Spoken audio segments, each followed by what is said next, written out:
जानकारी साझा करने के लिए। और चलिए अब छत्तीसगढ़ की खबरों को लेकर आपको जानकारी दें। कांकेर से एक बड़ी जानकारी। पखानजोर में अस्पताल में जमकर हंगामे की स्थिति देखने को मिली है। युवक की मौत के बाद परिजनों ने जमकर हंगामा किया, बवाल मचाया। परिजनों ने अस्पताल प्रबंधन पर कई गंभीर आरोप लगाए। लापरवाही और गलत इलाज का आरोप परिजनों की तरफ से। तोड़फोड़ भी की गई अस्पताल में। मौके पर पुलिस पहुंची है मामले को शांत करवाने के लिए। पखानजोर नगर पंचायत का ये पूरा मामला। थाने भी पहुंच गए थे परिजन शिकायत करने के लिए। वहां पर भी बवाल की स्थिति। तस्वीरें आप देखिए। अस्पताल के खिलाफ कई सारे गंभीर आरोप लगाए जा रहे हैं। गलत इलाज दिया गया, ये भी आरोप है। पुलिस भी यहां पर पहुंची, मौके पर मामला शांत कराने की कोशिश, समझाइश लगातार दी जा रही है परिजनों को। सहयोगी खेम नारायण हमें ज्यादा जानकारी देंगे। खेम नारायण, क्या है ये पूरा मामला? अभी तक क्या विवाद सुलझ पाया है? जी अवंतिका, मैं आपको बता दूं कि पखानजोर नगर पंचायत में गौतम हॉस्पिटल में एक युवक की जो है मौत हो जाती है। और जब युवक की मौत हो जाती है तो उनके परिजन जो है अस्पताल प्रबंधन पर गलत इंजेक्शन लगाने के आरोप लगाते हुए जो है हंगामा खड़े कर देते हैं। और काफी देर तक जो है यह हंगामा चलता है, तोड़फोड़ भी की जाती है। फिर जब पुलिस वहां मौके पर पहुंचती है तो फिर मामला थोड़ा शांत होता है। लेकिन अभी भी फिलहाल जो है परिजन शांत नहीं है और वो इस मामले को लेकर जो है पुलिस थाना में अस्पताल के खिलाफ, प्रबंधन के खिलाफ शिकायत करने पहुंची है। जी ठीक है, देखना होगा कार्रवाई किस तरह से होती है। बहुत शुक्रिया आपका जानकारी के लिए। आगे बढ़ते हैं। कांकेर से अगली बड़ी खबर, जहां सिद्धांत हॉस्पिटल में एक बार फिर से हंगामा बरपा। नरगिस बानो के परिजनों ने यहां पर इस बार हंगामा किया था। प्रसव के बाद हॉस्पिटल में नरगिस की जान चली गई थी और उसके बाद चक्का जाम की स्थिति हमें देखने को मिली। मौके पर पुलिस पहुंची, चक्का जाम हटवाया गया। अस्पताल प्रबंधन को जिम्मेदार ठहराया है इस पूरे मामले में।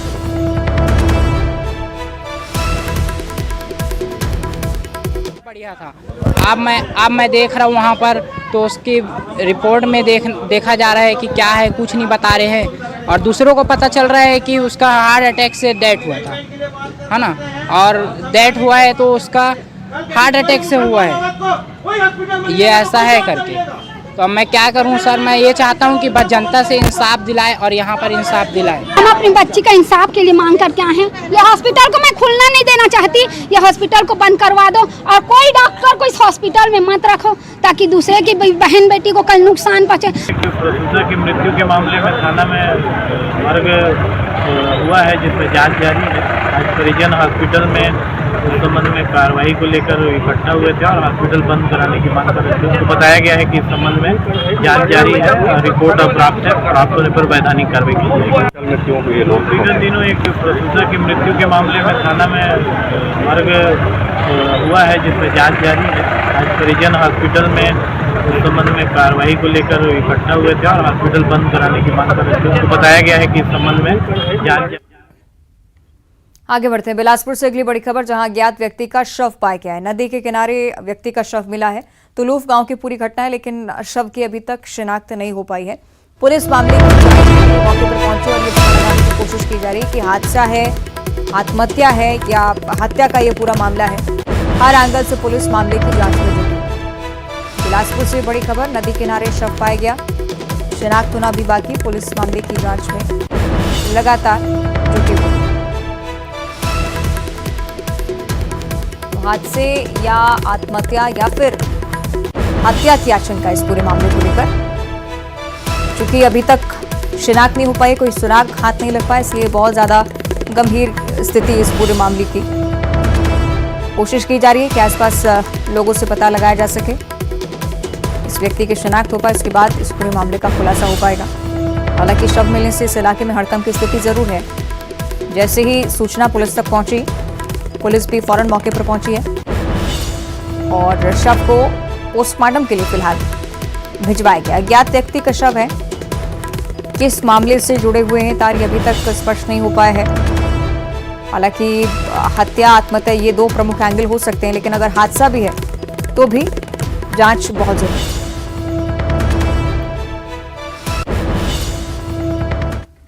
आगे बढ़ते हैं। अगली खबर रायगढ़ से है, जहां युवक की हत्या से इलाके में सनसनी का माहौल है। फावड़े से मारकर हत्या की आशंका प्राथमिक तौर पर जाहिर की जा रही है।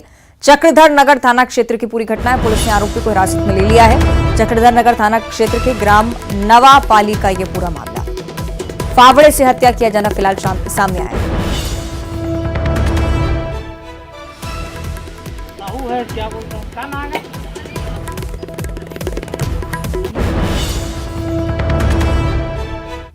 एक युवक जो है जिसका नाम सूर्यकांत चौहान है, उसके डेथ हो गई है। सिर पर हथियार से वार कर चोट पहुंचाया गया है। और साथ ही इस मामले में जो आरोपी जिसने इस हत्या को कारित के संदेही है, इस संदेही की पता तलाश के लिए ग्रामीणों पुलिस पार्टी के सहयोग से घेराबंदी कर उसे पकड़ा गया है और इस मामले में उससे पूछताछ की जा रही है।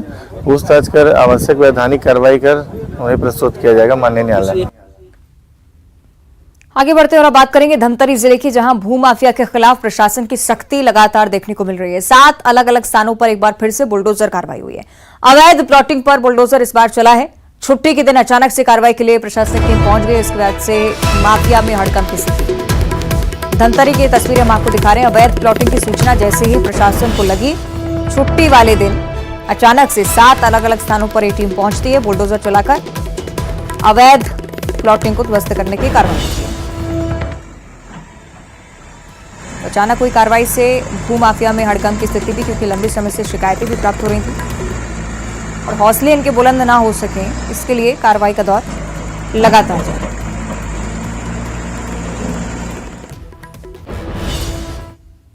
आगे बढ़ते बात करेंगे गरियाबंद की अगली बड़ी खबर की, जहां नाबालिग के साथ दुष्कर्म का मामला सामने आया था, लेकिन कार्रवाई में देरी होने के चलते बीजेपी की तरफ से प्रदर्शन किया गया। प्रदर्शन के दौरान जो स्थिति बनी उसकी तस्वीरें भी हम आपको लगातार दिखा रहे। देखें, पुलिस कर्मियों के बीच झड़प की स्थिति। बीजेपी कार्यकर्ताओं के साथ फिंगेश्वर थाने का घेराव करने के लिए कार्यकर्ता निकले। पुलिस और कार्यकर्ताओं के बीच जमकर झूमाझटकी हुई। अपहरण के 22 दिनों बाद पीड़िता को गाँव छोड़ गया था आरोपी, और आरोपी को गिरफ्तार भी किया गया, लेकिन कार्रवाई में देरी होने से नाराजगी थी।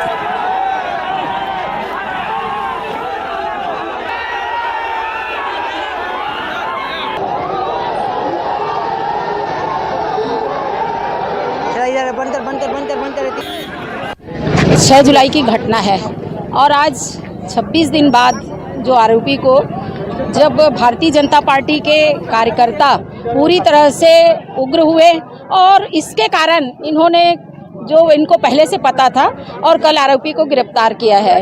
ये दुर्भाग्यजनक है। वजह नहीं है, आरोपी कब गिरफ्तार हुआ? जब हम लोगों ने उग्र आंदोलन किया है, जब हम लोगों ने थाना आया है, तब कहीं जाके वो प्रशासन और ये थाना तैयार हुआ है और उसको आरोपित को गिरफ्तार करने का। 21 दिन तक क्या कर रहे थे? संबंधित जो भी एक कोई लड़का था जिसके खिलाफ एफआईआर करने का मामला जो है इन्होंने संज्ञान में लाया हुआ है और ज्ञापन दिया हुआ है माननीय राज्यपाल के महोदय के लिए, और उस लड़के के खिलाफ पहले एफआईआर है और कार्रवाई पूर्ण की जा चुकी है। फिर भी इस ज्ञापन के संबंध में अपने उच्च अधिकारियों को। रायपुर से अगली बड़ी खबर है, जहां संविदा कर्मियों ने एक बार फिर से सरकार के खिलाफ मोर्चा खोला है। ये आंदोलन लगातार चलता आ रहा है, लेकिन अब एक नई रणनीति के साथ संविदा कर्मचारी आगे आते हुए कल राजधानी में परिजनों के साथ एक रैली निकालने को लेकर बातचीत सामने आ रही है। आर पार की लड़ाई के मूड में संविदा कर्मी नजर आते हुए कल रैली निकालकर धरना प्रदर्शन करेंगे। 3 जुलाई से संविदा कर्मचारी की हड़ताल निरंतर चलती आ रही है, लेकिन सरकार का इस ओर कोई ध्यान। हम लोग लगातार अपने आंदोलनों के माध्यम से सरकार को बताते आए हैं कि हमारी मांग है, फिर भी सरकार नहीं सुन रही है। अब हमारे घर परिवार की माताएं, बहनें, बच्चे जितने भी होंगे, हमारे 45,000 की संख्या में जो हमारे साथी हैं, वो अपने माँ बाप के साथ यहाँ उपस्थित होंगे। संवाद की स्थिति जो वो हम लोग किए थे, लेकिन अभी भी संवाद की स्थिति नहीं हो पा रही है। संविदा मुक्त परिवार नियमित करे सरकार, यही मांग है।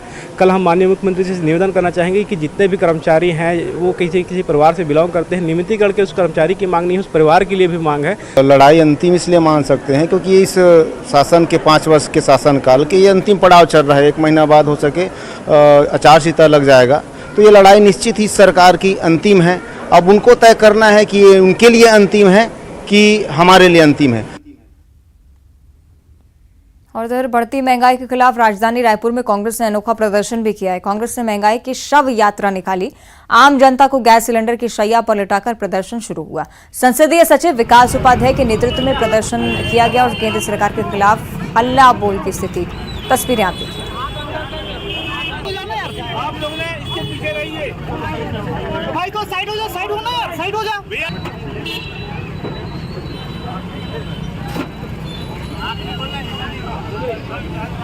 बैग को पकड़ते मत ध्यान।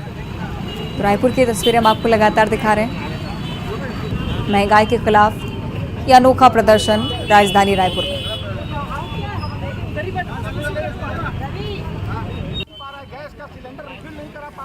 भारतीय जनता पार्टी के नेता मन की बात कर रहे हैं पूरे देश में आज, और उनके नेता मन की बात जनता को सुना रहे हैं। कभी जनता की दिल की बात सुनी है? जो लोग आपके मन की बात सालों साल से सुन रहे हैं, कभी आपने उनके दिल की बात सुनी है? कभी आपकी बात अपनी बात नहीं सुनी।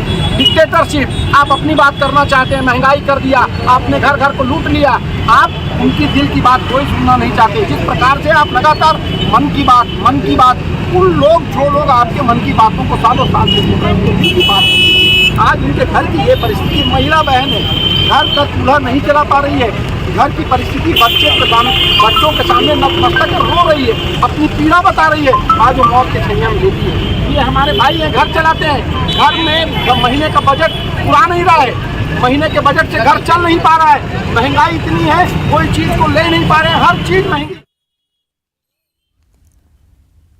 इधर राजधानी रायपुर में मेहरा और महार समाज के लोगों ने आज धरना प्रदर्शन दिया। दरअसल 12 जातियों को मात्रात्मक त्रुटियों की वजह से इन जातियों को सरकारी योजनाओं का लाभ नहीं मिल पाता है। इसके बाद केंद्र ने इन्हें एससी वर्ग में शामिल किया, लेकिन अब कुछ अन्य जातियों के लोग इनके नाम पर मात्रा बदलकर लाभ उठाने का आरोप लगने लगा है। इसके विरोध में समाज के लोगों ने पूरे दस्तावेजों के साथ राष्ट्रपति से शिकायत की। 8 अगस्त को समाज के लोगों के साथ दिल्ली में धरना प्रदर्शन करने की भी तैयारी है।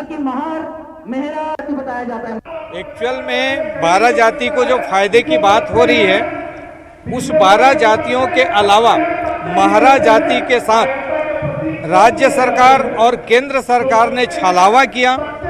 एक्चुअल में हम लोग महारा जाति के हैं और राज्य सरकार केंद्र सरकार मिलके हमारे जाति को ही बदलने की प्रयास किया।